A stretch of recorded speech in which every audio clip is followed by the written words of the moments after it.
একটি healthy স্ন্যাক্সের recipe তোমাদের সাথে শেয়ার করে নিচ্ছি। তো কোনো রকম কোনো অয়েল ছাড়াই আমি ব্রাউন ব্রেড ভেজে নিয়েছি, পনির নিয়ে নিয়েছি, চিজ নিয়ে নিয়েছি, মেয়োনিজ নিয়ে নিয়েছি। তো এবার আমি তাওয়ার ওপরে পনিরের টুকরোটাকে সতে করে নিচ্ছি। গ্যাসটাকে একদম আস্তে করে দিয়েছি যাতে পনিরের টুকরোটা পুড়ে না যায়। তো এবার আমি গরম তাওয়ার ওপরে ব্রাউন ব্রেডটা দিয়ে নিলাম। তো একটা ব্রাউন ব্রেড দেওয়ার পরে তার উপরে আমি সতে করে রাখা পনিরের টুকরোটা দিয়ে দিচ্ছি।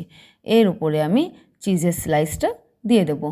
তো চিজের স্লাইস দেওয়ার পরে তার উপরে আমি আরেকটি ব্রেডের টুকরো দিয়ে দেবো।